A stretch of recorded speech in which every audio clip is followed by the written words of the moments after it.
मैया की, भैरो बाबा की, भागवत भगवान की जय जय श्री राधे श्याम।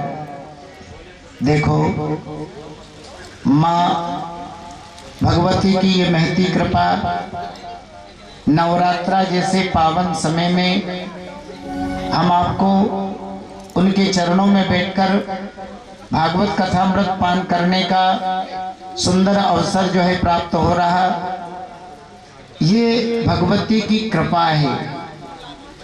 क्योंकि किसी भी पुण्य कर्म में सम्मिलित होने का,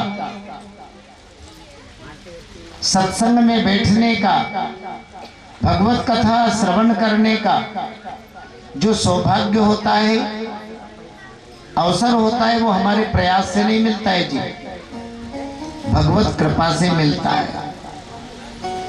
भाग्योदयेन बहुजन्म समर्जितेन सत्संगमं च लभते पुरुषो यदा अज्ञान हेतु कृत मोह मदांधकार ना संविधाय ही तदुर्दयते विवेका। मनुष्य जब जन्म जन्मांतर तक पुण्य करता है और उसके पुण्य कर्मों का उदय जब होता है, तब सत्संग में बैठने का, भगवान की कथा सुनने का, धर्म शास्त्रों को पढ़ने का सौभाग्य प्राप्त होता है। बिना पुण्यों के असंभव है। कबीर साहब ने भी कितनी बढ़िया बातें रखी। देखो जी, वही समय अपना धन्य है जो हरि स्मरण में बीते, सत्संग में बीते। कबीरा संगत साधु की और साहिब आवे याद, तो लेखे की सोई घड़ी और बाकी के दिन बाद। सत्संग में बैठने का सबसे बड़ा फायदा, जितने समय तक अपन सत्संग में बैठते हैं ना, अरे उतने समय तक तो भगवान की याद रहती है। और जितने समय हमें भगवान याद आते हैं, उस समय को चित्रगुप्त जी भी हमारे जीवन की घड़ी के स्वर्णिम अक्षरों में लिखते हैं।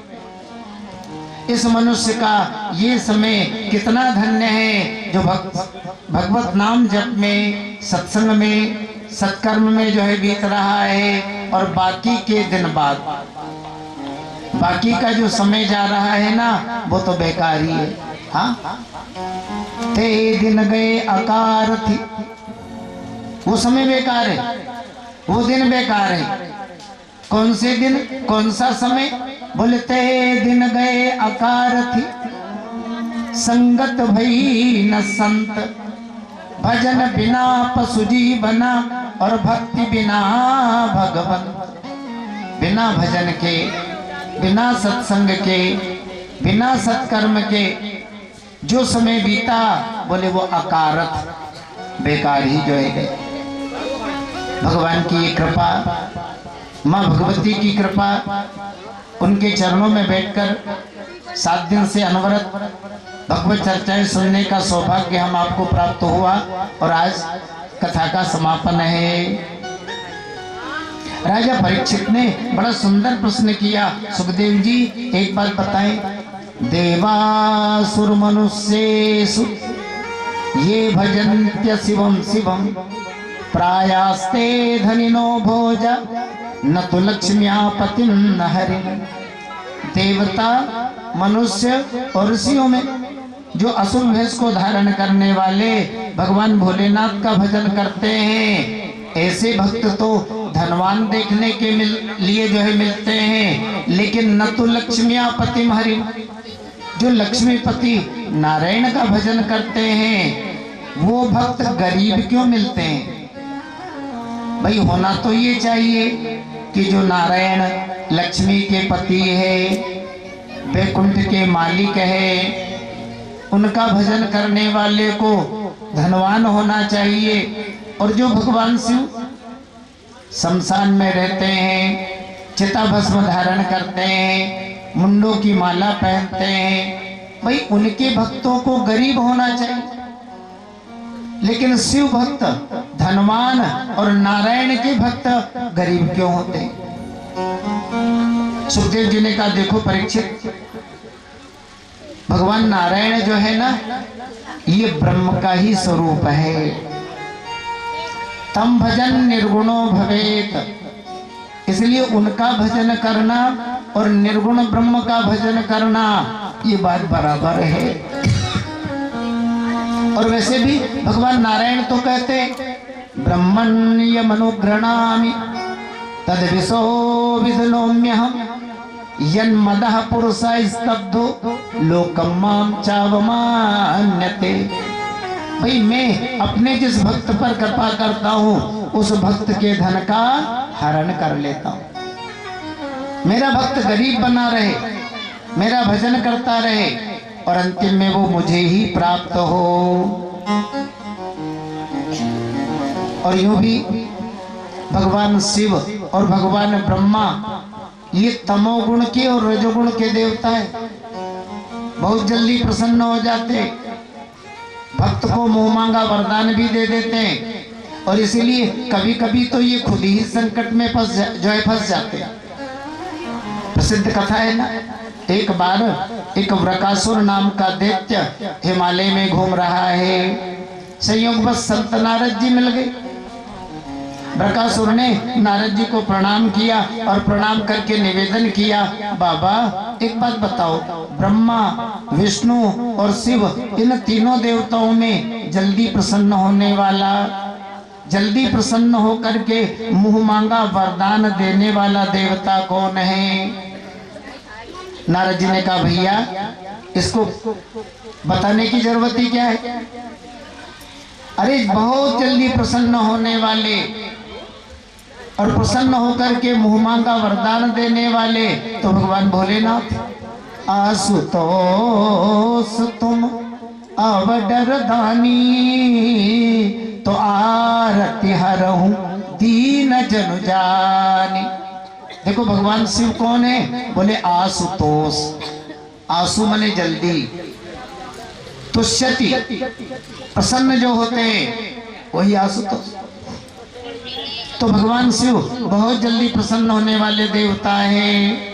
और वैसे भी उन्हें ज्यादा कुछ नहीं चाहिए, अन्य देवताओं को तो बहुत कुछ चाहिए, ये तो भांग धतूरा और जल से ही जो है प्रसन्न हो जाते हैं। मुंह मांगा वरदान भी भक्त को दे देते हैं। अवडर दानी, दान मांगने वाले को समय लगेगा, भोले बाबा को विचार नहीं करना है, जो मांगा है सो देना है। अभी वृकासुर हिमालय में यज्ञशाला का निर्माण किया और भगवान शिव की आराधना करने लगा। 7वें दिन जो ही अनुष्ठान पूर्ण होने को हुआ, महाराज सिर काटकर भगवान शिव को चढ़ाने के लिए तैयार। भगवान भोलेनाथ प्रसन्न हो गए, अरे बेटा परम ब्रूही, जो इच्छा हो मांगो, तुम्हारे ऊपर में बड़ा प्रसन्न हो। वृकासुर ने कहा बाबा यस्य यस्य कर्म श्रेष्ठि धास्य साम्रियता मिति। आप प्रसन्न हैं, वरदान दे रहे हैं, तो ऐसा वरदान दीजिए जिस जिसके सिर पर में हाथ रखो ना वो जल करके भस्म हो जाए। देखो भगवान से ऑर्डर दानी है, किस लिए मांग रहा है और वरदान लेकर ये क्या करेगा, इस पे भगवान से विचार नहीं किया। भस्मासुर जो है भस्म कंगन, अब यही वृकासुर भस्म कंगन प्राप्त करके भस्मासुर, किसका सामर्थ्य जो भस्मासुर का सामना करे।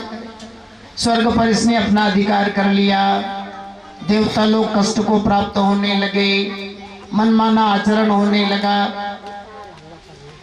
एक बार नारद जी स्वर्ग में गए, सो भस्मासुर ने नारद जी का सम्मान किया, लेकिन अभिमान के साथ। बाबा अब तो सब आनंद है ना, अब तो आपको मेरे पास किसी प्रकार की कमी नहीं दिखाई दे रही है ना। नारद जी ने मनी मन विचार किया, सज्जन अगर आगे बढ़ता है तो सेवा करता है, परमार्थ करता है, जीवों पर दया रखता है, लेकिन ये तो आगे बढ़कर भी अभिमानी बन गए। देवता कष्ट को प्राप्त हो रहे हैं, संत ब्राह्मण कष्ट को प्राप्त हो रहे हैं, धर्म के मार्ग जो है अवरुद्ध हो रहे हैं। चलो जी, अपन ने बढ़ाया है तो नष्ट भी इसे अपने को ही करना है। नारद जी ने कहा भैया कमी तो तुम्हारे पास में कुछ भी नहीं है, पर एक बात बताऊं, कभी कैलाश पर जाओ ना तो भगवान भोलेनाथ के बाएं भाग में एक देवी बैठी रहती है, उनको देखना और फिर विचार करना कि तुम्हारे पास कुछ कमी है या नहीं। एक बात ध्यान दो, असुर किसे कहते हैं? बोले मां नहीं मात, पिता नहीं देवा, और साधु न सन करवा वही सेवा, तो तिनके यहाँ आचरण भवानी, और ते जाने निशिचर सम प्राण। ये संबंध हम आपके लिए होते हैं, ये हमारे पिता है, ये हमारी माता है, ये हमारे गुरुजन है, ये हमारे बड़े बूढ़े, ये हमारे संबंधी। राक्षसों के लिए कोई संबंध नहीं होता है कि अब ये भस्मासुर कैलाश पर गया, भगवान शिव के बाएं भाग में मैया पार्वती, और आप जानते हो माँ जगजननी की शोभा अद्वितीय है। सोह नवल तन सुंदर साड़ी, तो जगत जननी अतुलित छवि भारी। अरे वो माँ भगवती है, उनके जैसा सौंदर्य, उनके जैसा रूप, उनके जैसी सुंदरता भला किसकी हो सकती। मैया पार्वती को देखा सो मन में वही नारद जी वाली बात याद आ गई।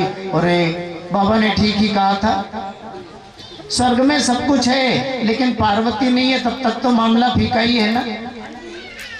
अब मिलेगी कैसे? बोले बाबा को भस्म कर दो, पार्वती अपनी।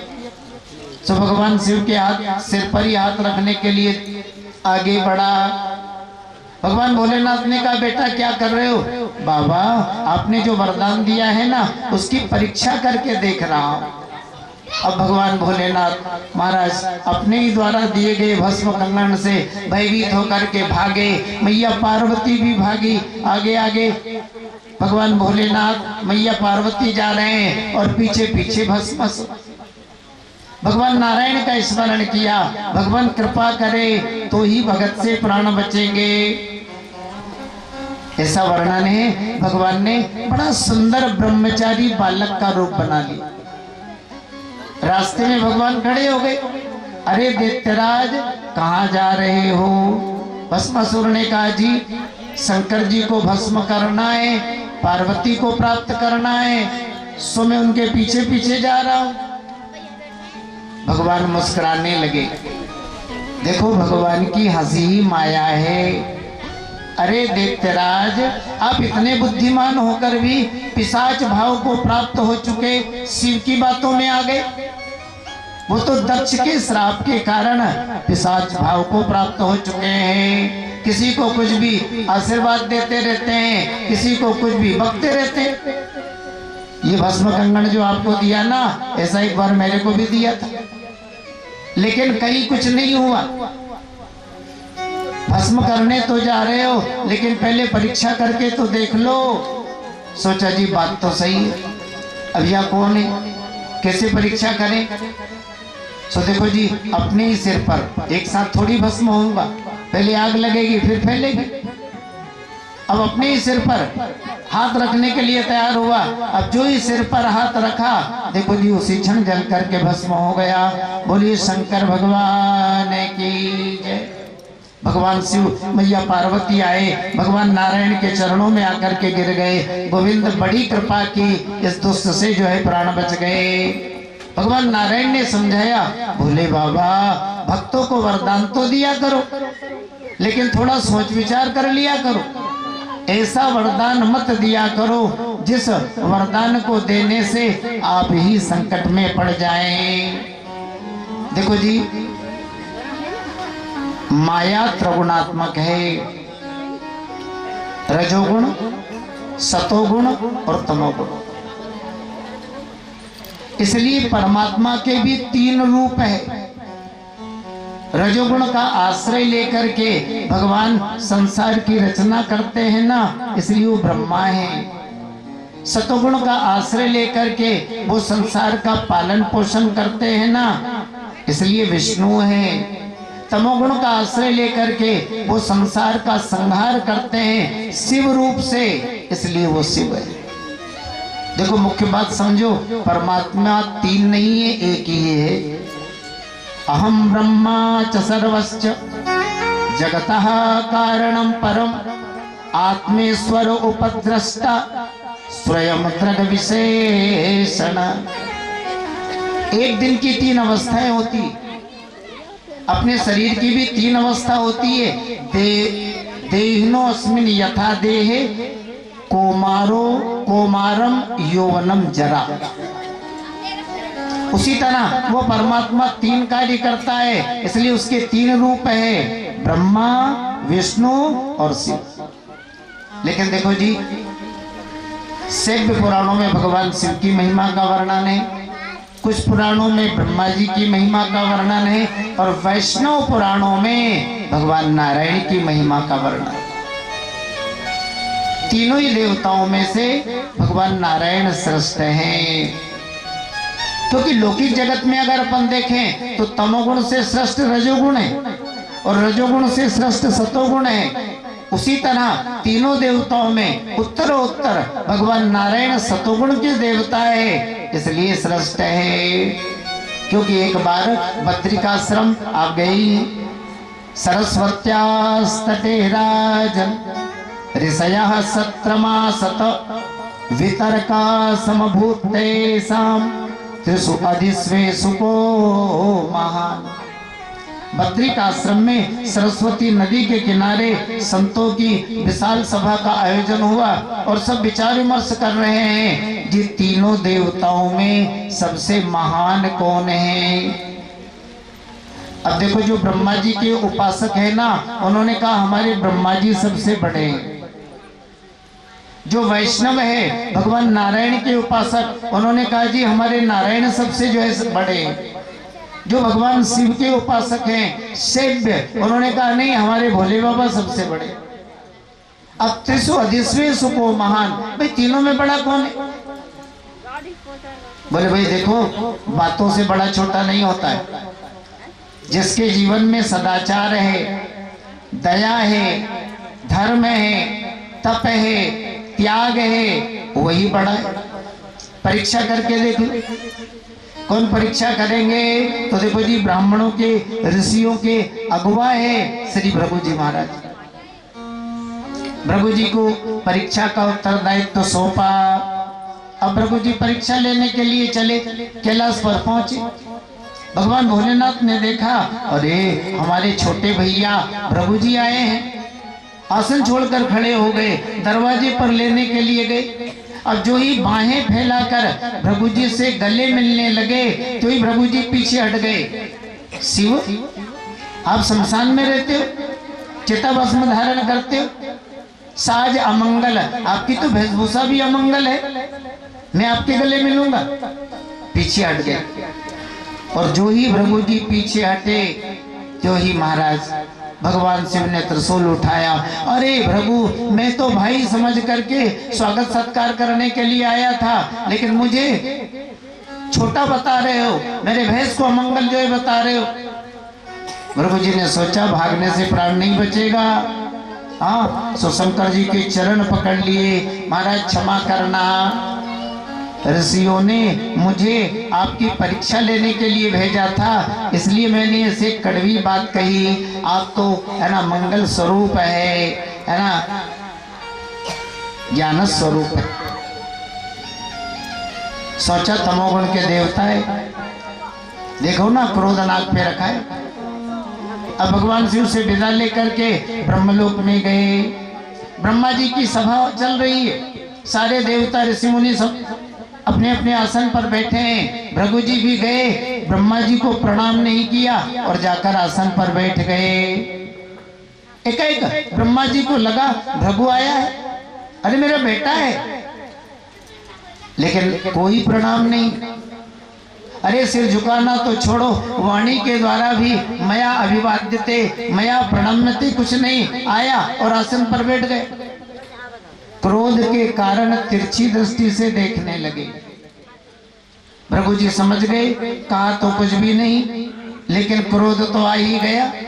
धीरे से गए और ब्रह्मा जी के चरण पकड़ लिए। पितामह क्षमा करना, आपकी परीक्षा लेने के लिए मैं आया था, इसलिए मैंने ऐसा व्यवहार किया।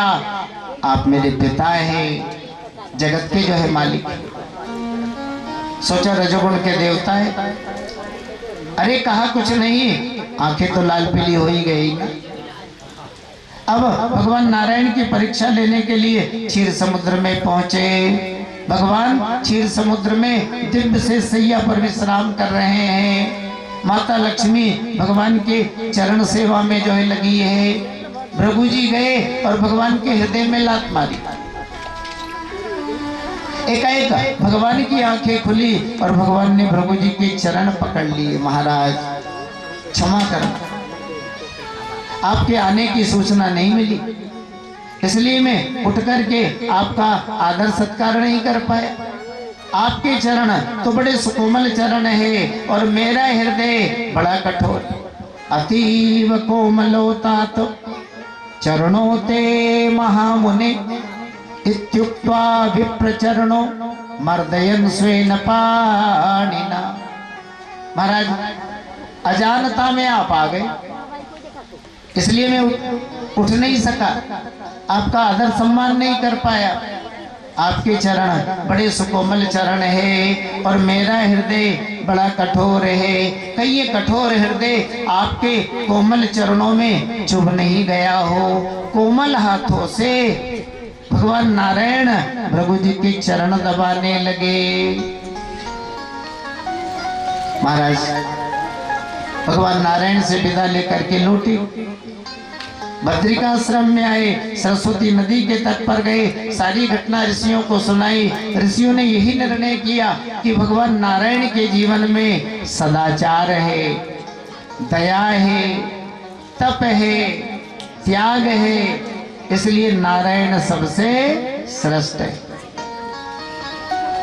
एक बात थोड़ा विचार करो, समाज में कौन से मनुष्य को श्रेष्ठ माना जाता है? बोले जिसके आचरण अच्छे हैं, जिसके जीवन में परमार्थ है, जिसके जीवन में दया है, जिसके जीवन में सेवा भाव है। देखो जी, वही मनुष्य श्रेष्ठ है। महाभारत में यक्ष युधिष्ठिर संवाद में बड़ी अच्छी बातें। राजन कुलेन वृत्तेन स्वाध्यायेन सुतेन च ब्रह्मण्यं केन भवति प्रबुद्धे तत्सुनिश्चितम्।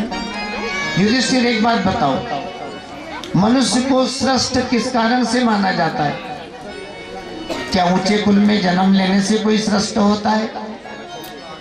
पढ़ लिख करके योग्य बन जाने से श्रेष्ठ होता है? बहुत पैसे वाला होने से उसे श्रेष्ठ मान लिया जाए? ऐसा कौन सा कारण है जिससे मनुष्य को श्रेष्ठ माना जाए? देखो महाराज युधिष्ठिर ने कितनी बढ़िया बात कही थी। शृणु यक्ष कुलम तात ना स्वाध्यायो न च श्रुतम कारणम ही दुजत्वे च प्रथमेव न संशय।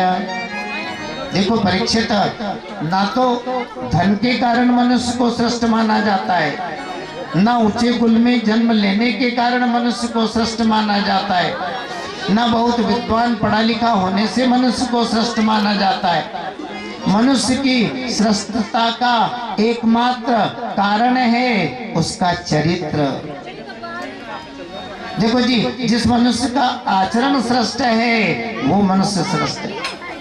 ऊंचे कुल में जन्म ले लिया, वैभवशाली बन गया, ऊंचा पद जो है प्राप्त कर लिया, लेकिन जीवन में आचरण नहीं है, चरित्र नहीं है, तो ऐसे व्यक्ति को श्रेष्ठ नहीं कहा जा सकता।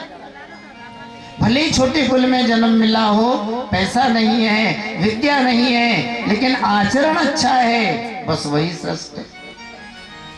इसलिए अपने यहाँ धर्म शास्त्रों में कहा आचारः परमो धर्मः, सबसे बड़ा धर्म है सुंदर आचरण करना। परसों दशहरा है, रावण का दहन होगा। अच्छा आप कल्पना करो, राम जी का जन्म क्षत्रिय वंश में, रावण का जन्म ब्राह्मण कुल में। विद्या में, बल में, वैभव में, कुल में सभी दृष्टि से तो रावण राम जी से बड़ा था, लेकिन फिर भी उसे जलाया जाता है। राम जी की पूजा की जाती है, क्यों? सीधी सी बात, हर क्षेत्र में रावण राम जी से बढ़ चढ़ करके था, लेकिन एक कवि थी, रावण का आचरण ठीक नहीं था, रावण का चरित्र ठीक नहीं था। कैसा चरित्र था आप सब जानते, देव यक्ष गंधर्व नर और किन्नर नाग कुमारी, और जीत आनी निज बाहुबल और बहु सुंदर बर नारी। चाहे देवता हो, चाहे दैत्य हो, या कोई महात्मा हो, ऋषि हो और या मनुष्य, जिसकी भी सुंदर पत्नी दिखी, सुंदर कन्या दिखी, रावण महाराज उसे उठाकर लंका में ले जाता। ये रावण का चरित्र है। स्त्रियों की चोरी करना, स्त्रियों का जो हरण करना, ये रावण का चरित्र है। और राम जी का चरित्र, बोले मोही अतिशय प्रतीति मन केरी, और जही सपने हूँ पर नारी नहेरी। देखो जी, जागृत की गारंटी तो कोई भी दे सकता है, जागृत की गारंटी तो कोई भी दे सकता है, लेकिन राम जी ने तो स्वप्ने की गारंटी दी। मुझे विश्वास है मेरे मन पर कि स्वप्न में भी मेरा मन पराई स्त्री को कुदृष्टि से नहीं देख सकता। ये राम का आचरण। ध्यान दीजिए, हमारे देश में कुल खानदान की पूजा नहीं होती है, अरे त्यागियों की भूमि है, रामकृष्ण का देश है। हमारे देश में चरित्र की पूजा होती है। रामायण की एक छोटी सी झांकी याद आ गई तो आपको सुना दे। जब राम जी प्रयागराज से चित्रकूट की यात्रा किए ना, आज भी बिहार जंगल पड़ता है, लक्ष्मण जी जल लेने के लिए गए, तो सीता जी ने चिंतित भाव से कहा, सुनो जी, बन को गए लखन है लरिका, परखो पिए बेट घरी को हो छाई। भैया जी, लक्ष्मण जी जल लेने के लिए गए हैं और बालक हैं, जंगल में नाना प्रकार के निशाचर जो है घूमते रहते हैं, इसलिए थोड़ा सा आराम कर लो, मैं आपका पसीना पोंछ दूं, हवा कर दूं, आपको थोड़ा आराम हो जाएगा। देखो वस्तु स्थिति, सीता जी थक चुकी और राम जी इस बात को समझ गए। कभी महलों से बाहर नहीं निकली, पहली बार काम पड़ रहा है इसलिए थक गई है और इसलिए ऐसी बातें कर रही। तो जानी श्रमित सी मन माही, घरिक विलंब की न बट छाई।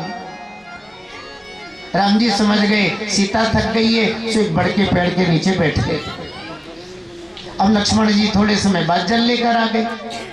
पहले राम जी को जल पिलाया, फिर सीता जी को जल पिलाया, फिर शीतल जल से दोनों के चरण धोए। देखो यात्रा का एक नियम है, अब तो नंगे पैर चलते ही कहाँ है, हाँ, जमाना ही बदल गया। लेकिन पुराने समय में जब पैरों में जूता चप्पल भी नहीं होते, नंगे पैर यात्रा करते, तो देखो एक नियम था, कोस 2 कोस चलने के बाद पैर धोना। पैर धोने से थकावट दूर हो जाती। तो आज लक्ष्मण जी ने राम जी के भी चरण धोए, मैया सीता के भी चरण धोए। अब विनोद होने लगा। राम जी ने कहा लक्ष्मण एक बात बताओ, तुमने मेरे चरण भी देखे और सीता के चरण भी देखे। देखो सीता के चरण से भी मेरे चरण सुंदर है ना। सीता जी ने कहा भैया दुराव छुपाव नहीं करना, साची बात कहना, आपके भैया राम से भी मेरे चरण ज्यादा सुंदर है ना। अब लक्ष्मण जी चक्कर में ही तो पड़ना है। अब किसके कहूं कि सुंदर है? अगर कह दूं माता जी के चरण सुंदर है तो भैया जी को बुरा लगेगा, और कह दूं राम जी के चरण सुंदर है तो माता जी क्या सोचेगी? लक्ष्मण जी मौन। राम जी ने कहा भैया बताओ ना। लक्ष्मण जी ने कहा कह दूं। राम जी ने कहा इसलिए तो पूछ रहे हैं, इसलिए तो पूछ रहे हैं। लक्ष्मण जी ने कहा भैया आपके चरण सुंदर नहीं है। सीता जी ने कहा भैया ठीक कहा ना, मेरे चरण सुंदर है। लक्ष्मण जी ने कहा माता जी आपके चरण भी सुंदर नहीं। राम जी आपके चरण भी सुंदर नहीं है और मैया आपके चरण भी सुंदर नहीं है। अब दोनों बड़े आश्चर्य। राम जी ने कहा ये कौन सा निर्णय हो गया? मेरे चरण भी सुंदर नहीं है और सीता के चरण भी सुंदर नहीं। लक्ष्मण जी ने कहा हाँ भैया, ना तो आपके चरण सुंदर है और माता जी ना आपके चरण सुंदर है, बल्कि आप दोनों के आचरण सुंदर है, और जिसके आचरण सुंदर होते हैं ना उसी के जो है चरण सुंदर होते। आचरण हमारा सुंदर, सुंदर चरण थोड़ी होते हैं। अगर सुंदर चरणों की पूजा होती तो बुरा मत मानना, अब तो क्रीम पाउडर लिपस्टिक दुनिया भर के साधन चल गए। अरे चरण सुंदर है लेकिन आचरण सुंदर है नहीं है तो पूजा नहीं होगी। चरण भले ही सुंदर नहीं हो लेकिन आचरण सुंदर है, बस उसी के चरण सुंदर। तो यहाँ भी भगवान नारायण के आचरण सबसे श्रेष्ठ है, इसलिए तीनों देवताओं में भगवान नारायण जो है सबसे श्रेष्ठ है। अब देखो जी भगवान की 16,108 रानियां हैं, 10-10 बेटे, 1-1 कन्याएं, और अब उनके भी बेटे। देखो कितना लंबा चौड़ा परिवार है, गिनती करना कठिन है। लेकिन सुखदेव जी ने एक बहुत बढ़िया बात रखी है, 300 सहस्राणाम अष्टाशीति शतानि च आसन यदुकुलाचार्य कुमाराणाम इति श्रुतम। 3 करोड़ 88 लाख 3 करोड़ 88 लाख तो यादव बालकों को पढ़ाने वाले आचार्य ही है। अब देखो जी एक आचार्य की कक्षा में कितने विद्यार्थी बैठते हैं, गिनती करना कठिन। हमारे संत कहते सहस्त्राणाम, एक अध्यापक की कक्षा में 1000 विद्यार्थी जो है बैठा करते। तो भगवान का जो परिवार है अपने आप में जो है बहुत बड़ा है। मुख्य बात भगवान का अवतार भी दिव्य है और भगवान की लीलाएं भी जो है दिव्य है। बोलिए द्वारकाधीश भगवान की जय हो।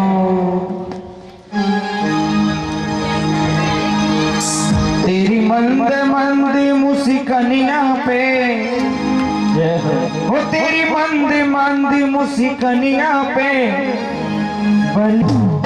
बलिहार प्यारे दो, बलिहार प्यारे दो।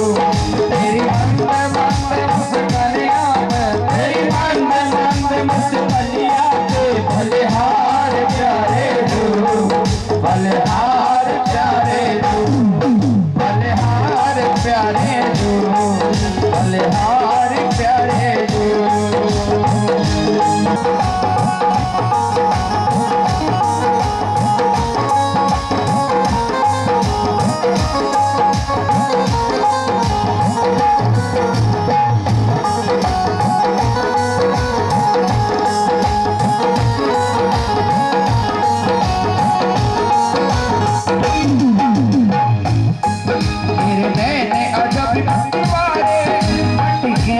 कारे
पीछे वाले भक्त को ऐसे बैठे जैसे रसोई घर में सिलेंडर खत्म हो गया हो, ये खाना किससे बनाए, ऐसे नहीं बैठना है। दोनों हाथ उठा करके ताली बजाते हुए श्री कृष्ण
अरे द्वारकाधीश का दर्शन मिलेगा, संतों का सत्संग जो है होगा।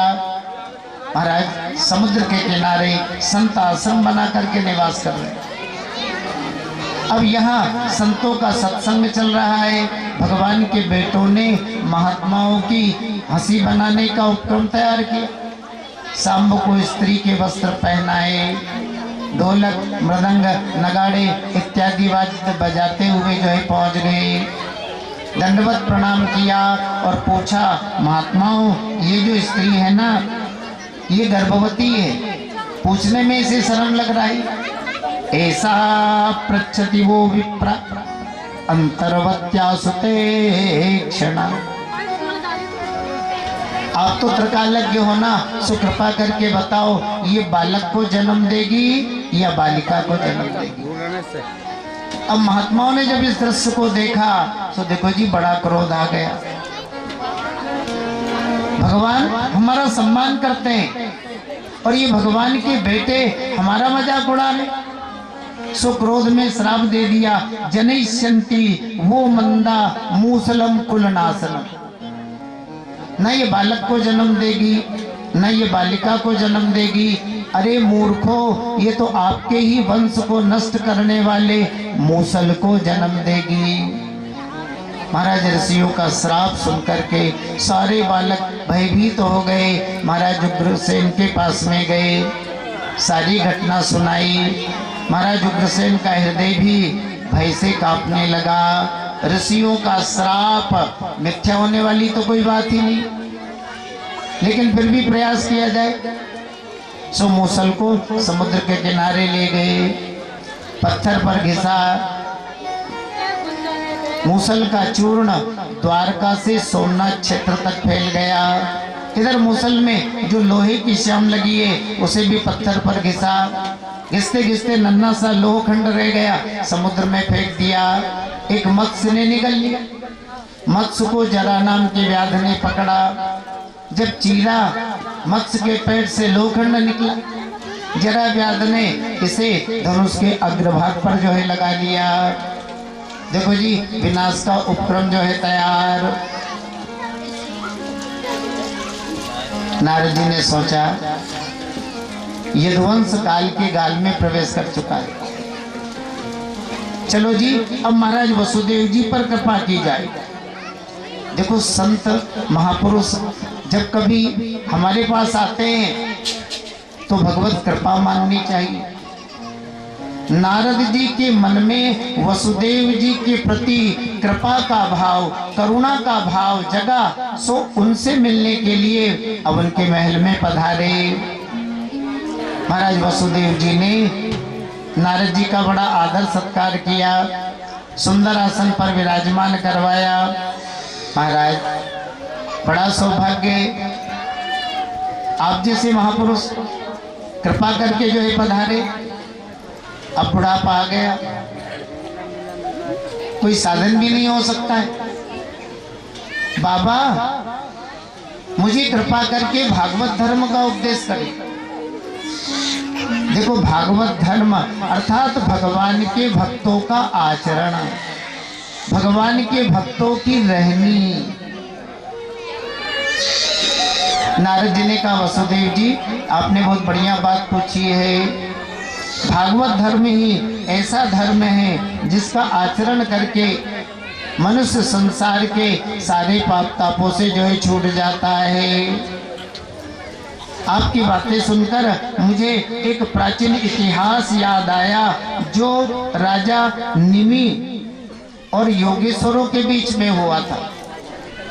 भाई एक बार राजा निमि ने यज्ञ किया, और आप जानते ही हो यज्ञ में संत महापुरुष पधारते हैं।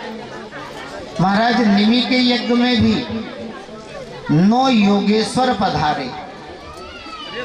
देखो जी, ये योगी भगवान ऋषभदेव के बेटे हैं।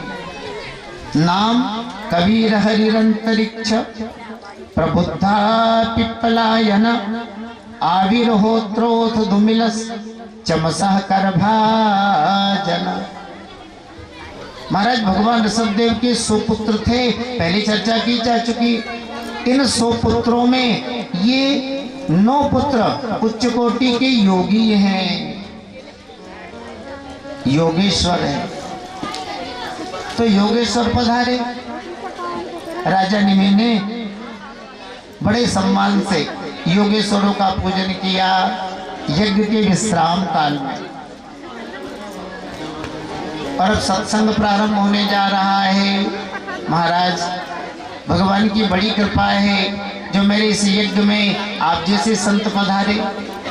देखो जी, दुर्लभो मानुषो देह देही नाम क्षण भंगुर तत्रापि दुर्लभम मन्ये वैकुंठ प्रिय दर्शनम।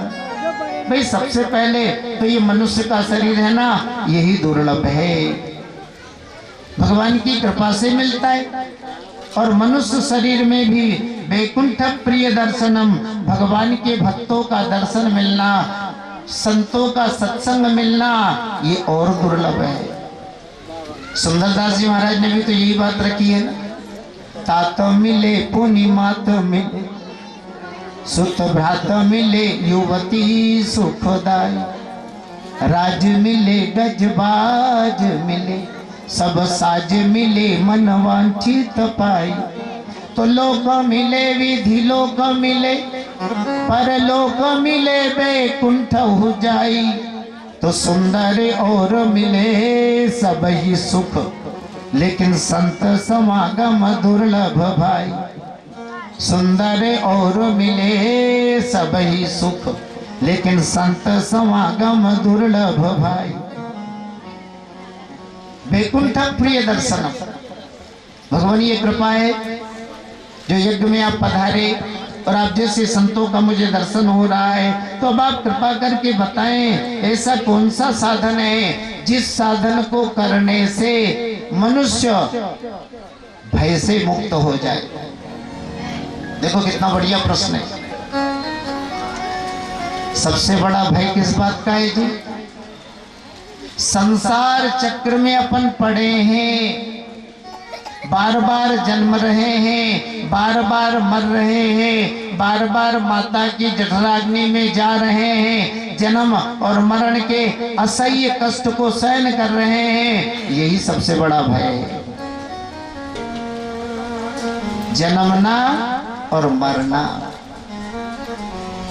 तो भगवान आप कृपा करके बताएं ऐसा कौन सा साधन है जिस साधन को करने से मनुष्य मृत्यु के भय से मुक्त हो जाए। योगेश्वरों ने कहा, निमि मन्ये कुतश्चेद भयमच्युतस्य पादाम्बुजोपासनमत्र नित्यम्। संसार के भय से छूटना है तो उसका एकमात्र उपाय है भगवान के चरण कमलों की आराधना, भगवत भजन। महाराज जन्म और मरण के भय से